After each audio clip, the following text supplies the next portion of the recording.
बिस्मिल्लाहिर्रहमानिर्रहीम। अस्सलाम वालेकुम। नाइन्थ आर्ट्स और सब्जेक्ट है हमारा जनरल मैथ और एक्सरसाइज 1.5 और 1.5 हम करेंगे, लेकिन 1.5 का जो है वो आपका टॉपिक चेंज हो जाएगा और आपको यहाँ पे मेंशन भी हुआ है कि प्रोपोर्शन। सबसे पहले हमने जब स्टार्ट किया था तो परसेंटेज पे स्टार्ट किया था, नंबर 2 में रेशो थी और रेशो का क्या डेफिनेशन थी, कंपैरिजन बिटवीन टू क्वांटिटीज़ और क्वांटिटीज़ का सेम होना बहुत ज़रूरी था। दैट मीन्स अगर वेट है तो दोनों तरफ वेट, हाइट है तो दोनों तरफ वेट है, एज है तो दोनों की एज और इवन के कुछ भी है आपने सेम का रखना था। अब प्रोपोर्शन क्या है, प्रोपोर्शन को पढ़ते हैं, समझते हैं और यहाँ पे प्रोपोर्शन की डेफिनेशन भी आपको नज़र आ रही होगी। प्रोपोर्शन क्या है, the quality of two ratios is known as proportion. यानी आपके प्रोपोर्शन में टू रेशोज आ जाएंगी और आपने उनके दरमियान में इक्वालिटी के साइन को मेंटेन करना है। The symbol for the proportion is आपके पास टू रेशोज कह लें, लेकिन 4 डॉट्स कह लें, या फिर आप उसके दरमियान में इक्वल टू का साइन डालते हैं। और उसके बाद प्रोपोर्शन की कुछ वैल्यूज़ हैं, extreme values and mean values. Proportion जो होता है वो ए रेशो बी, ये एक आपकी रेशो है, इक्वल टू का साइन सी रेशो डी। नज़र आ रहा होगा कि 2 रेशो लिखी हुई है, आप इसे इक्वल टू के साइन के साथ लिख लें या आप इसे प्रोपोर्शन के 4 डॉट्स के साथ लिख लें, तो ये सेम ही होगा। ठीक है, यहाँ पर अगर गौर से देखें तो यहाँ पे ए फर्स्ट वैल्यू ए है, सेकंड बी, थर्ड सी और फोर्थ डी है। ठीक है, तो उन्होंने इनको आपको नाम बोला है, हम जब इसे पढ़ते हैं तो बोलेंगे A ratio B is to ratio C into J. ठीक, उसमें नेक्स्ट में लिखा हुआ मैंने आपको जैसे इनकी वैल्यूज़ बताई थी, the first and the fourth, that means A and D is called the extreme values. Extreme values यानी आपको लिमिट के एंड पे होती है ना एक्सट्रीम हद, तो हद में जो वैल्यूज़ आ रही है फर्स्ट और फोर्थ उसे बोलेंगे एक्सट्रीम वैल्यूज़। और ये जो बी और सी जो है दरमियान में आ रहे मीन, तो इनको बोलेंगे इसी तरह मीन वैल्यूज़ ऑफ प्रोपोर्शन। ठीक है, ये याद रखिएगा कि ये मीन वैल्यूज़ और एक्सट्रीम वैल्यूज़। और एक और बड़े मज़े की बात होती है कि product of mean values is equal to the product of extreme values. और ये वाला एक जो सेंटेंस है यही हमारे सोल्यूशन को, प्रोपोर्शन को सॉल्व करने के में हेल्प करता है। Product of mean values that means कि बी और सी का मल्टीप्लिकेशन और प्रोडक्ट ऑफ एक्सट्रीम वैल्यूज़ ए और डी का जो आपकी प्रोडक्ट मल्टीप्लिकेशन होगी वो होगी। ये उन्होंने आपको आपकी बुक में भी ये चीज़ नज़र आ रही होगी, A D is equal to B C. और ये हमारे बहुत काम आता है सोल्यूशन करते हुए बहुत ज़्यादा। ये एक उन्होंने सिंपल सा क्वेश्चन दे दिया है और इसमें प्रोपोर्शन दी हुई है एक्स रेशो 3 प्रोपोर्शन और 60 रेशो 15। ए डी की जो वैल्यू है वह है X into 15, X 15। Product of mean जो है वह C B is equal to 3 multiply by 60 180। Product of extreme values, product of extreme values, और आपने इसको डिवर्स सॉल्व किया तो एक्स की वैल्यू 12 आ गई। ठीक है, इसे मिलता जुलता एक क्वेश्चन आपकी एक्सरसाइज में है, तो पहले उस क्वेश्चन को सॉल्व करते हैं। ठीक है,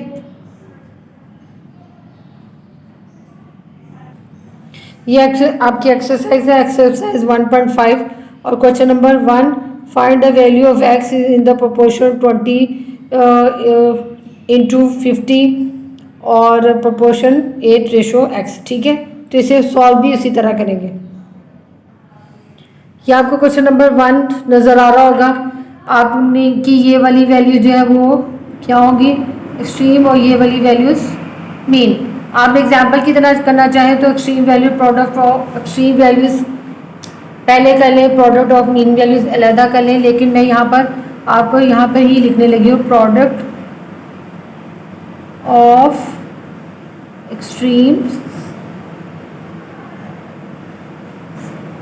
is equal to product of mean. ठीक है, तो अलहदा करने की बजाय हम यहाँ भी करने लगे हैं 20 multiply by x 50 multiply by 8, ये हो जाएगा 20x। ठीक है, और ये हो जाएगा 50 और 80 को मल्टीप्लाई करेंगे तो क्या आ जाएगा 800 आ जाएगा। हमने x की वैल्यू मालूम करनी है तो 20 से डिवाइड करते हैं, बेसिकली 20 को बोथ साइड से डिवाइड करते हैं, लेकिन हमें यहाँ पे 20 लिख के 20 से डिवाइड करना है, फिर कटिंग करनी है।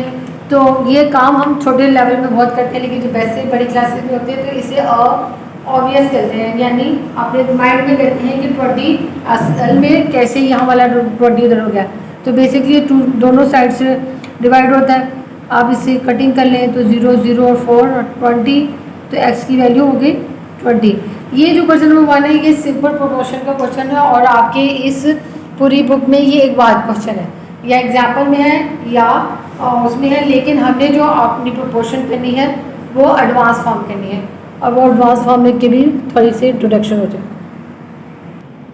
ये आपको कुछ टॉपिक नज़र आ रहे होंगे, प्रोपोर्शन, डायरेक्ट प्रोपोर्शन और इनवर्स प्रोपोर्शन। डायरेक्ट प्रोपोर्शन क्या होता है? Relation between two good ratios in which increase in one quantity causes a proportional increase in the other quantity or decrease in one quantity causes the decrease in other। That means कि simply form में word में बोला जाएगा कि अगर आपने ratio की एक वैल्यू को बढ़ा रहे हैं एक साइड की वैल्यू को, तो दूसरी साइड पर भी रेशो में इंक्रीज ही होगा, और अगर वो आप उसे कम कर रहे हैं, डिक्रीज कर रहे हैं, तो दूसरी साइड पर भी डिक्रीज ही होगा। ठीक है।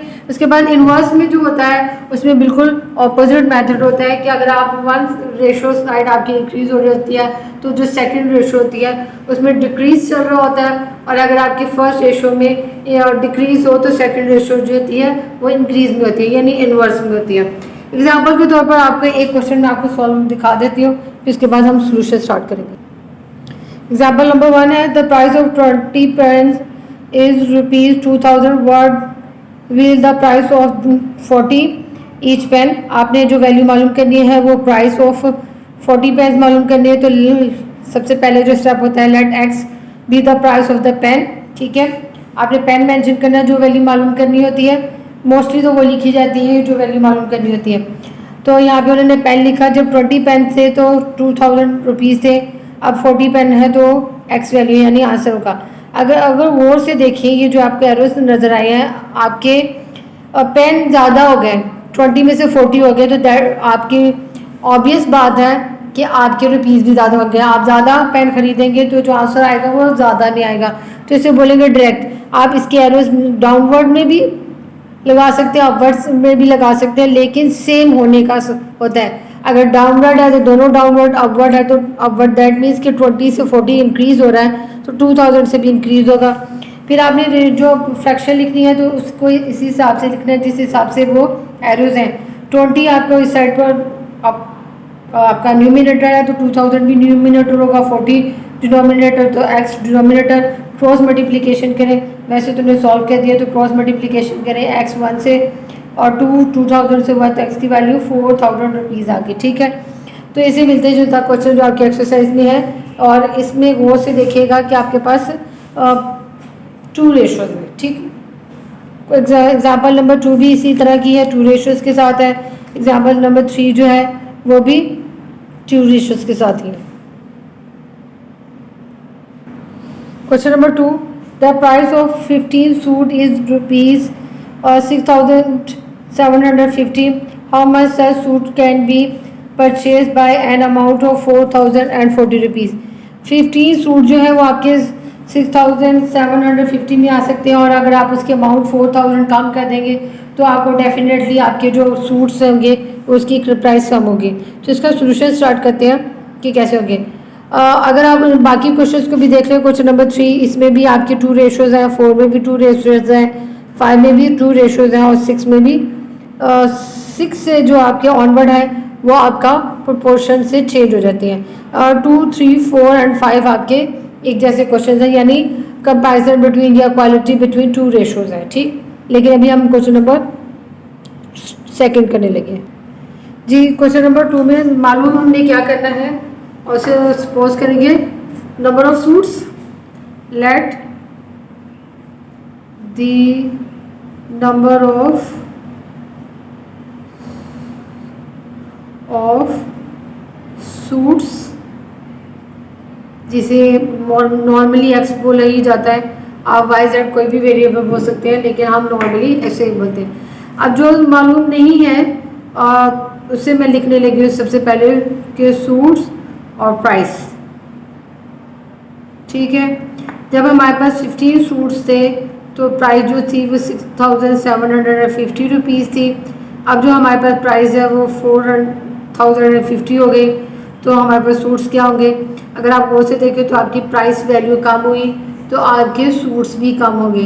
तो इसे बोलेंगे डायरेक्ट। आप इसे साइड पर लिख भी सकते हैं, डायरेक्ट प्रोपोर्शन अपनी उसके लिए कि आपको कन्फ्यूज न रहे, ठीक। लेकिन ये लिखना ज़रूरी नहीं है, एरो ज़रूरी है, लिखना ज़रूरी नहीं, लेकिन मालूम होना चाहिए।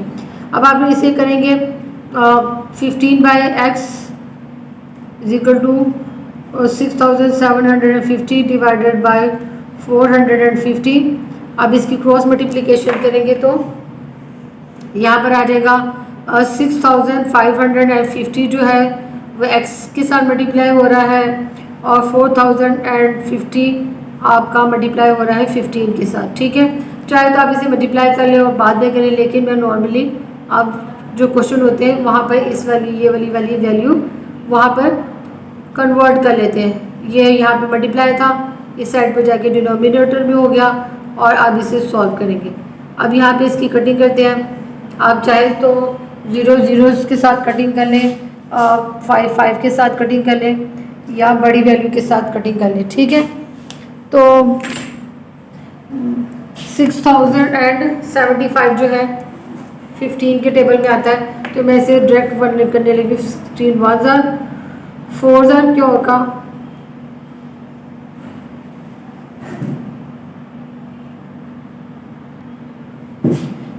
45 आएगा, ठीक है।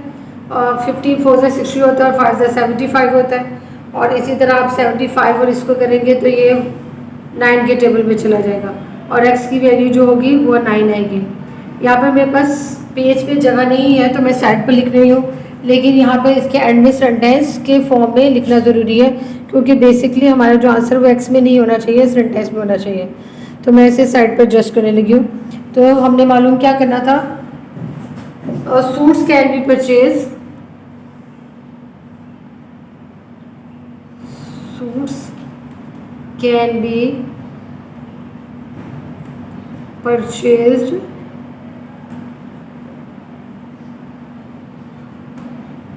by amount rupees 4,050 is equal to 9 suits. और इसके साथ जो आपका क्वेश्चन नंबर 2 कंप्लीट हुआ। और क्वेश्चन नंबर जो 3 4 और 5 जो है वो इससे मिलते जुलते हैं। आप उनको ट्राई ज़रूर कीजिएगा एक दफ़ा कि वो आप उन्हें खुद से कर सकते हैं कि नहीं। होमवर्क में नहीं दे रही, लेकिन आपके ट्राई करने के लिए दे रही हैं। आप रफ रजिस्टर पे क्वेश्चन नंबर 3 4 और 5 को ट्राई करने की कोशिश कीजिएगा।